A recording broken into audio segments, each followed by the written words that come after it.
Sarah, if you'll let me know when we're ready, I'll read the statement. Yes, sir. We are ready. Good morning. I'd like to welcome you to the August meeting of the LCTCS Board of Supervisors Audit Committee. Thank you for joining us today. Before we begin, I'll ask Sarah Kleinpeter to go over a few points, given that we are holding an in-person meeting of the committee and live streaming to YouTube. Thank you, Dr. Sullivan.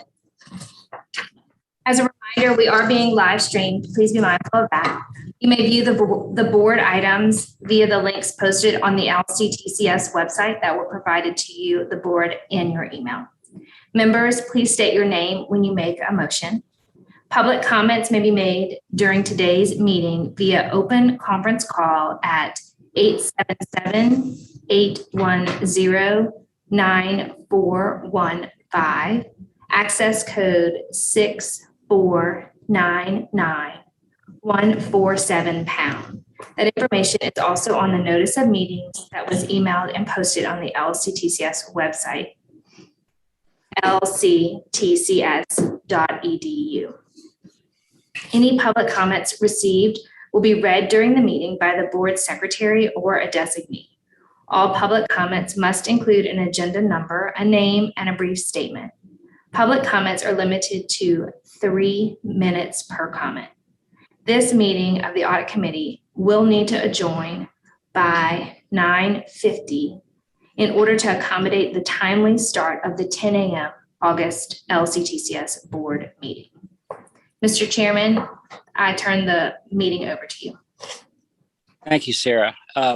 Well, with that all said, I'd like to call the August 11, 2021 LCTCS Board of Supervisors Audit Committee meeting to order. We would like to ask, Michael, would you mind leading us in the pledge? Sure. I don't have a flag in here, but hopefully we can do it anyway. We have one now, Mr. There you go. I can see one.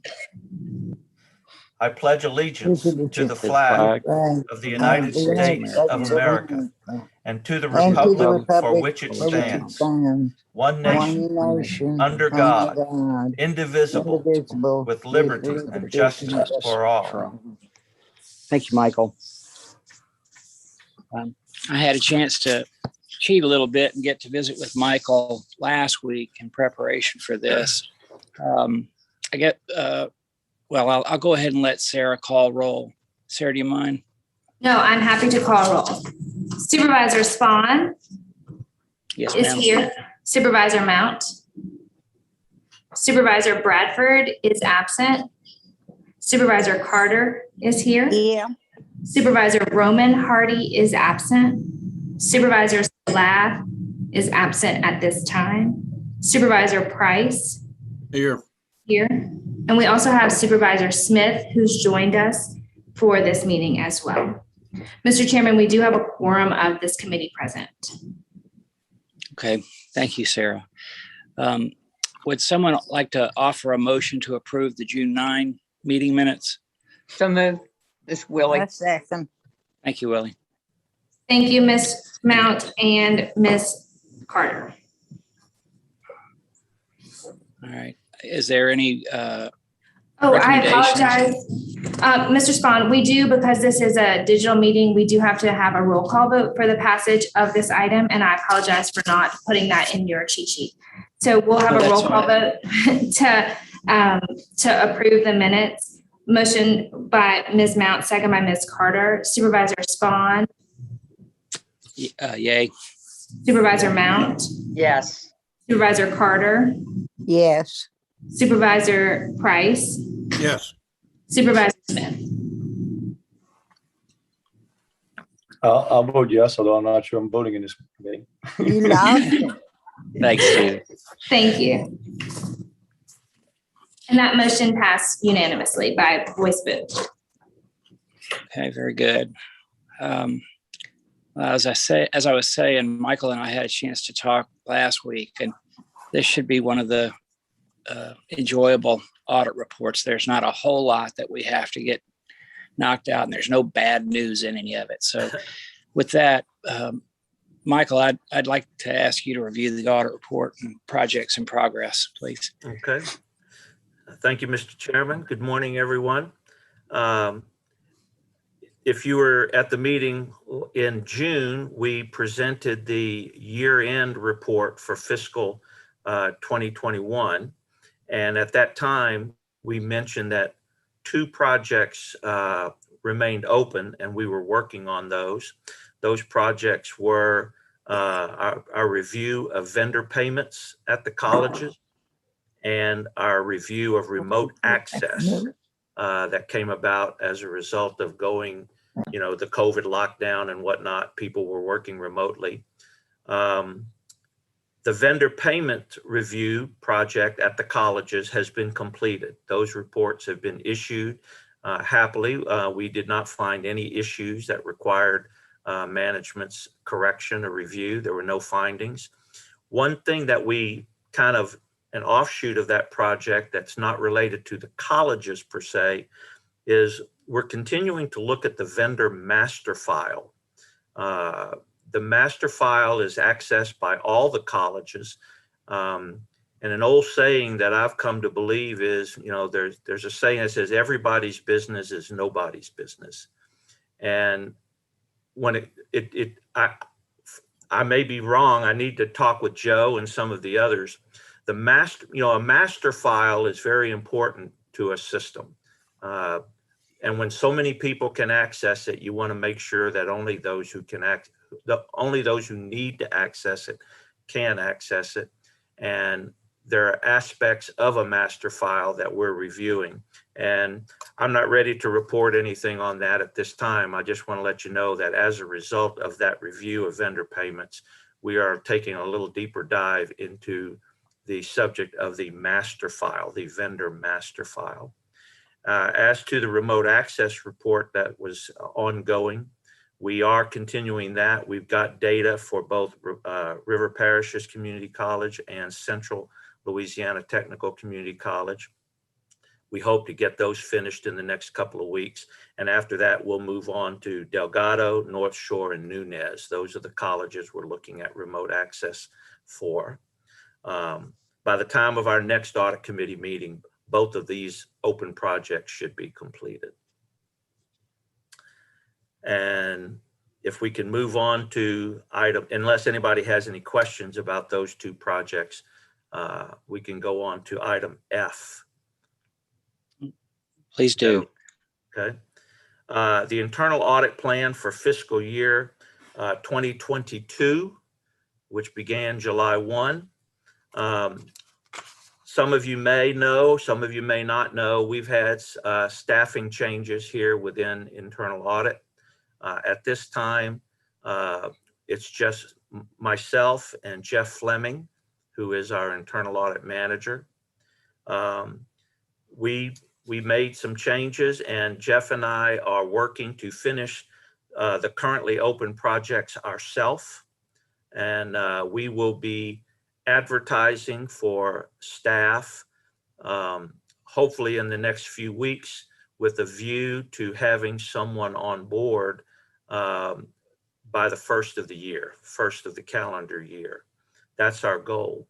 And one of the changes we're trying to make in this new year is, when I was hired, some of you may remember Alan Brown was the director, and we had a manager, and we had as many as 5 to 7 field auditors. And when you've got that many, you can afford to have some who are more senior and some who are coming in at the entry level. The senior ones can mentor the younger ones and whatnot.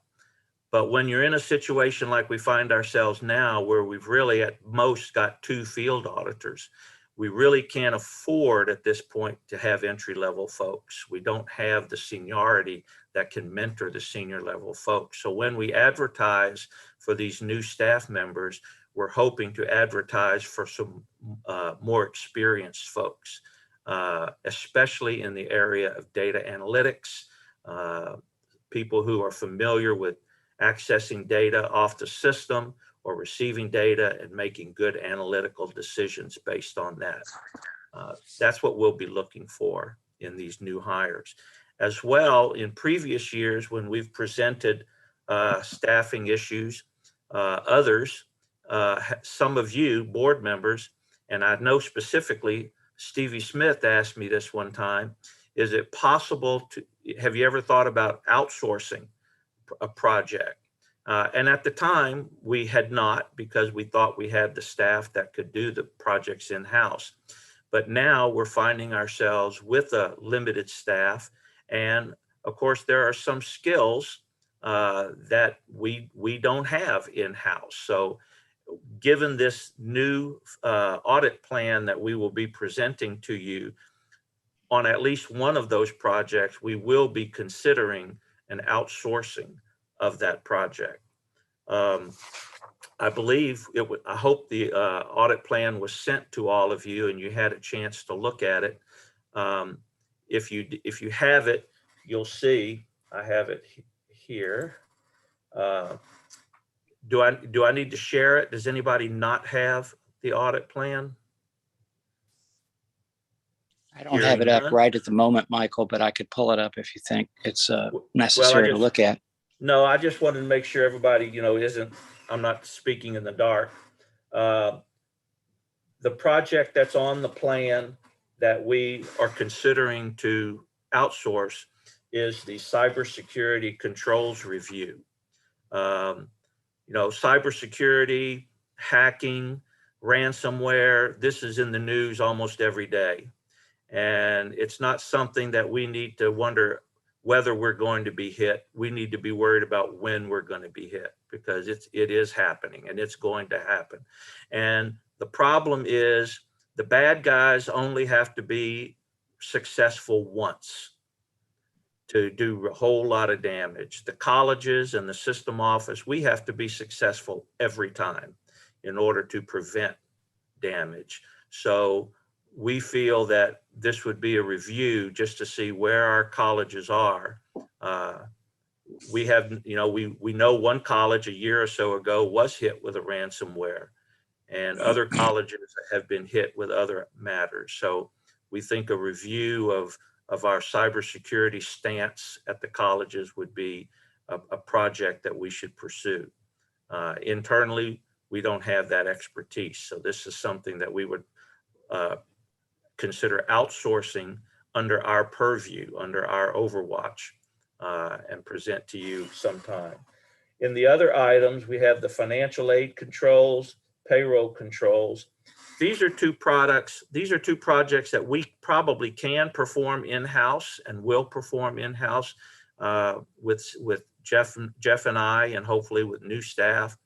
But the approach we'd like to take, I mentioned this in my discussions with Dr. Sullivan earlier, a month ago, and with Mr. Spahn, Supervisor Spahn, when we spoke last week.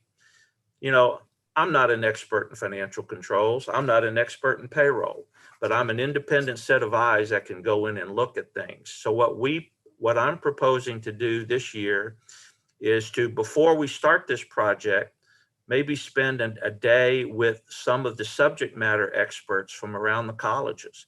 Get them together, get the folks who do know financial aid, get the folks together who do know payroll, talk to them and say, okay, what string would you like to pull, and see what unravels, but you can't do it because you don't have the time. You're doing all your regular daily work. What can we do to help you in this way? And we feel that way, instead of just going in and doing some kind of scattershoot review, we can focus on something that will add real value to them. Maybe there's something that the colleges would really like to know something about. I had a conversation with one of the chancellors I think it was 2 board meetings ago. He mentioned that there are some issues that he's concerned about. Well, let's sit down and find out what string can we pull on and see what happens. And so we think we can add more value by doing more focused work in that way. The other items on there are a couple of things that agency accounts is in the plan. This was something that we had hoped to get to last year, but we're carrying it over into this year. Agency accounts are not a big issue, but I've had enough questions. People call me and say, can we do this? Are we allowed to do that? So I think it would be good to spend a little time just to make sure that we have good policies and procedures related to agency accounts. Agency accounts are the types of things where a club at a school has collected money and the school is holding it for the benefit of the club or the activity. And there are other types of agency accounts, but that's what we want to review to make sure the colleges have good policies and procedures related to that. Purchase travel card, we're required to put that on our risk assessment every year. It typically comes out at low risk, but we still try to do one a quarter. It takes a short amount of time to do one, and it satisfies the Office of State Travel that we're doing, state purchasing, that we're doing the reviews that they like us to do. And then, of course, we always try to do follow-up. If we write up a finding on a college, we try to go back 6-8 months later and find out, okay, you said you were going to update this policy. Did you update the policy? Show me evidence that you've done these things. So that's our plan that we've presented to you. If you have the document, it goes into a little bit of description on all of these in the earlier pages of the plan. But I would be happy to answer any questions you might have related to it. And at the end of that, I will have a resolution to read to you, a recommendation to read to you so that you can adopt or not this plan. Okay, Michael, I appreciate that. Are there any questions or comments for what Michael's laid out so far?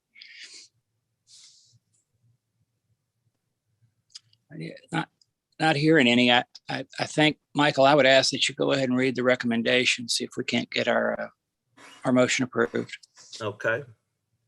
Recommendation: staff recommends that the audit committee of the LCTCS Board of Supervisors approve the proposed audit plan for fiscal year 2021-2022 as presented by the internal audit director, to be effective upon approval through June 30, 2022.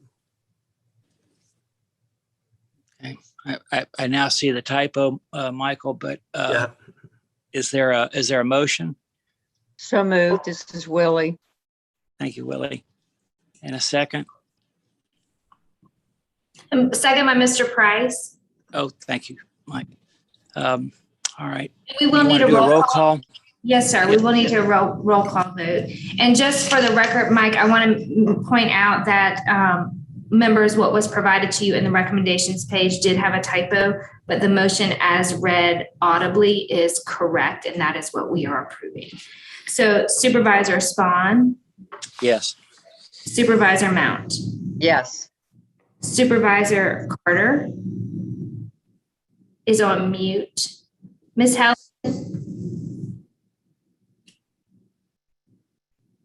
Do you approve? Yes. Thank you. Supervisor Price? Yes. And Mr. Smith, would you like to vote on this motion also? Yes, I would. Thank you. That motion has approved. Only because I love Zoom roll call votes. So that motion has been approved, Mr. Chairman. Thank you, ma'am. So we were going to ask Joe to come in and provide a review of the legislative audit reports. Joe, are you ready to do that? Yes, sir, I am. And Mike, correct me if I'm wrong, we don't have any recent audit reports per se currently having been recently being issued, but we do have, we are currently underway with 3 simultaneous audits.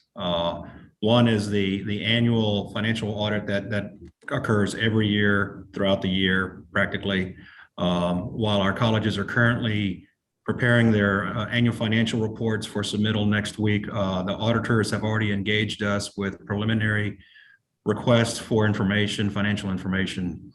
Conversely, we currently have 2 performance audits being performed, and these are these are a little bit different, well, actually a lot different than your typical financial audits, which financial audits normally have a prescribed formula and process by which they flow.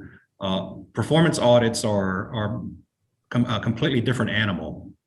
And obviously the methodology for them depends on a host of elements, the type of data that's available, and more importantly, the subject matter that's being audited. So the two subjects that are being currently reviewed by the performance audit one has to do with the state's efforts through its agencies to provide workforce training and workforce development in the state. So this review is kind of a broad review in terms of not only the LCTCS and our colleges, it also involves other educational institutions, the Board of Regents, and more importantly, the Louisiana Workforce Commission and the Workforce Investment Boards out throughout the state, just in terms of how we all mesh and work together to provide and identify workforce training needs through the state, first off, and secondly, how we work and coordinate to provide training to meet those needs.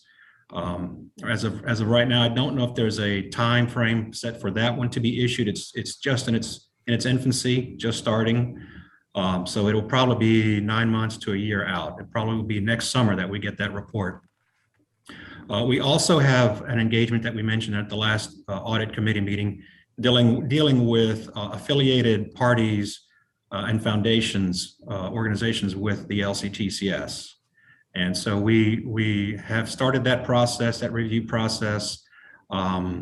The auditors are looking at a few of our colleges right now as test case subjects, although they will be asking for information on behalf of all our colleges. And just as a note, the reason I mentioned that is that today, before the full board, we will be bringing to you some board items for action dealing with the foundations, dealing with the approvals of CEAs and bylaws, things of that nature that we feel that we just need to do as a matter of function to codify that information. Because as many of you know, many of our colleges obviously were in existence prior to the creation of the LCTCS and had organizations prior to the creation to the LCTCS.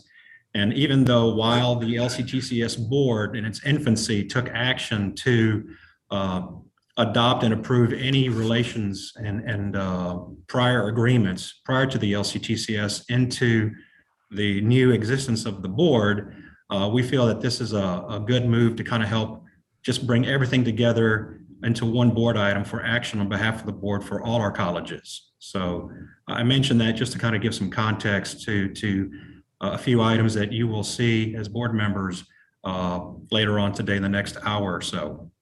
So basically, other than that, there's not much, I say not much else going on. There's a lot going on, but in terms of audits, there are 3 currently going on at the moment. And I'll open myself up to any questions you may have. And actually, Joe, there was one legislative audit report issued. It was actually issued on the date of our last audit committee meeting.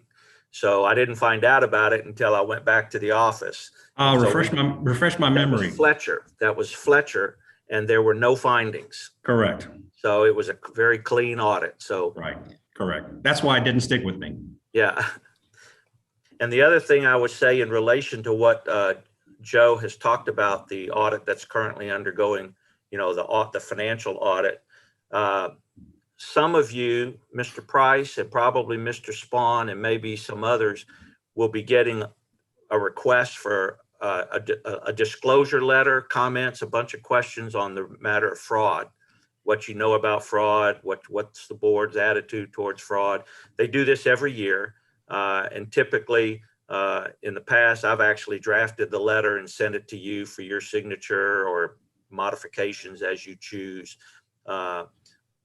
They usually send it to me to distribute to you guys, and we'll probably follow that same process today, this year. So be on the lookout for that. I haven't received it yet, so I would expect that at some point. Okay. Well, thank you, Joe. Thanks, Mike. Mike, you and I talked a little bit about the amount of equipment that was assigned to people going home during this last year and a half. during the pandemic. I don't know that we talked about it here, and I don't know that we need to, but I wanted to bring it to your attention in case you wanted to comment on it before I ask if there's any other questions or comments to come before the committee. Well, that's a big part of what we're doing for the remote access. We're looking at what equipment was given to remote workers as people who typically work in-house with desktop computers are suddenly having to work remotely. Equipment was acquired and distributed to both employees and students as they transition from in-person classes to remote classes. So that is part of the remote access review that we are doing, is an accounting for the various assets and the large amount of equipment that was purchased and distributed. So that is being reviewed. Yeah, that's just property tracking and management stuff. And I think that's all goodness. Well, I don't have anything else. Are there any other questions or additional business to come before the committee? Only one announcement, that the next audit committee meeting is scheduled for December. And that will be our next audit committee meeting. Okay. And Mr. All Spahn, right. I'd like to note for the record that there were no requests for public comment and no questions for the committee. Thank you, Sarah. With that, I'd request a motion to adjourn. So moved. This is Willie. Thank you, Willie. Thank you, Paul. Roll call vote again? Is that? There's no need for a roll call vote for adjournment. Yay. Okay. So this meeting is adjourned at 9:27 a.m. Very good. Thank And you we'll all. see you all everyone. back for the 10 a.m. board meeting. That is a separate Zoom link, so please reference your calendar. Thank you. Thank you, ma'am. New record. Thank you, everyone. Thank you.